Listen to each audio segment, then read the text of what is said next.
കോഴിക്കോട് നഗരം ഗതാഗതക്കുരുക്കിൽ അമരുമ്പോഴും ആദ്യ parking Plaza നിർമ്മാണത്തിന് ഇനിയും അനുമതിയായില്ല. മിഠായി തെരുവിന്റെ കവാടത്തിൽ പഴയ സത്രം ബിൽഡിംഗ് പൊളിച്ച സ്ഥലത്ത് പാർക്കിംഗ് പ്ലാസ പണിയാനുള്ള കരാറിനാണ് സർക്കാർ അനുമതിയില്ലാത്തത്. കരാറുകാരനെ നിശ്ചയിച്ചതുമായി ബന്ധപ്പെട്ട അനിശ്ചിതത്വമാണ് പ്രതിസന്ധിക്ക് കാരണം.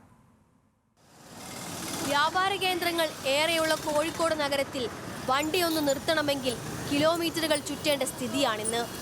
ഇതിന് പരിഹാരമെന്നോണം നിരവധി പാർക്കിംഗ് പദ്ധതികൾ ആസൂത്രണം ചെയ്തെങ്കിലും എല്ലാം പാതി വഴിയിലാണ്.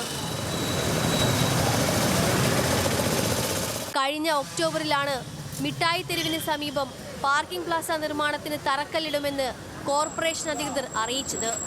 എന്നാൽ വീണ്ടും ഒരു ഒക്ടോബർ കടന്നുപോയിട്ടും പദ്ധതിക്ക് അനക്കമില്ല.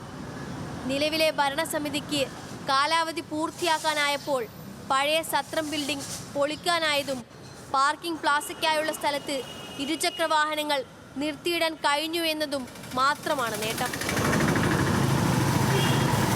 കിച്ചൺ പാർക്കിംഗ് പ്ലാസ ഏതാണ്ട് കഴിഞ്ഞ കൗൺസിലിന്റെ അവസാന കാലയളവിന് ഏറെ പ്രതീക്ഷയോടുകൂടി കോഴിക്കോട് മുനിസിപ്പൽ കോർപ്പറേഷന്റെ ഈ നഗരത്തിന്റെ പാർക്കിംഗ് പ്രശ്നങ്ങൾക്ക് ഒരു പരിഹാരം എന്നുള്ള രീതിയിൽ പ്രപ്പോസ് ചെയ്തിട്ടുള്ള ഒരു പ്രൊജക്റ്റാണ്. തദ്ദേശ വകുപ്പ് മന്ത്രിയാണ് ഇതിന് അനുമതി തരേണ്ടത്. എന്നാൽ അദ്ദേഹത്തിന്റെ അല്ലെങ്കിൽ സർക്കാരിന്റെ ഒരു അനുമതി ഈ പദ്ധതിക്ക് ലഭ്യമാക്കി തരാൻ ഈ ഭരിക്കുന്നവർക്ക് സാധിക്കുന്നില്ല. പ്ലാസയുടെ കരാർ നേരത്തെ നൽകിയതിനാൽ താൽക്കാലിക പാർക്കിങ്ങിനായി പൊളിച്ച സ്ഥലത്ത് സൗകര്യം ഒരുക്കാനാകാത്ത അവസ്ഥയിലാണ് കോർപ്പറേഷൻ. ഒരു വർഷം കഴിഞ്ഞിട്ടും നിർമ്മാണത്തിനുള്ള ഫയൽ അനുമതി കാത്ത് കിടപ്പാണ്.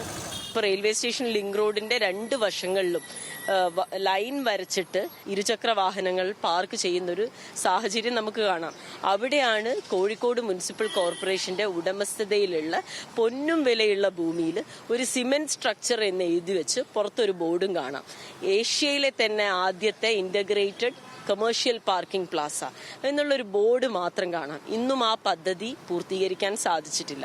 2020 കിഡ്സൺ കോർണറിലെയും സ്റ്റേഡിയത്തിലെയും പാർക്കിംഗ് പ്ലാസയ്ക്ക് കൗൺസിൽ അംഗീകാരം കിട്ടിയെങ്കിലും ഇത് തന്നെയാണ് അവസ്ഥ.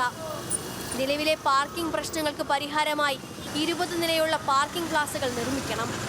പദ്ധതി പൂർത്തിയായാൽ 320 കാറുകളും 200 ഇരുചക്ര വാഹനങ്ങളും മിഠായി തെരുവ് പ്ലാസയിലും 640 കാറുകളും 800 ഇരുചക്ര വാഹനങ്ങളും സ്റ്റേഡിയം പ്ലാസയിലും നിർത്താനാകും. എന്നാൽ ഇതും ഇതുവരെ നടപ്പായില്ല. ലിങ്ക് റോഡിൽ 13 വർഷം മുൻപ് പ്രഖ്യാപിച്ച മറ്റൊരു പാർക്കിംഗ് പദ്ധതിയും പാതി വഴിയിലാണ്. ഇന്ത്യയിലെ ആദ്യത്തെ വാണിജ്യ പാർക്കിംഗ് എന്ന ഉദ്ദേശത്തോടെ 2010 പദ്ധതി അംഗീകരിച്ചെങ്കിലും സാങ്കേതിക പ്രശ്നങ്ങളോടെ പാതി വഴിയിൽ മുടങ്ങി. കോഴിക്കോട് നഗരത്തിലെ ഗതാഗത പ്രശ്നത്തിന് പാർക്കിംഗ് സൗകര്യം വലിയൊരളവിൽ പരിഹാരമാകുമെന്നിരിക്കെ പദ്ധതി എന്ന് നടപ്പിലാകുമെന്നാണ് അവശേഷിക്കുന്ന ചോദ്യം. ന്യൂസ് മലയാളം, കോഴിക്കോട്.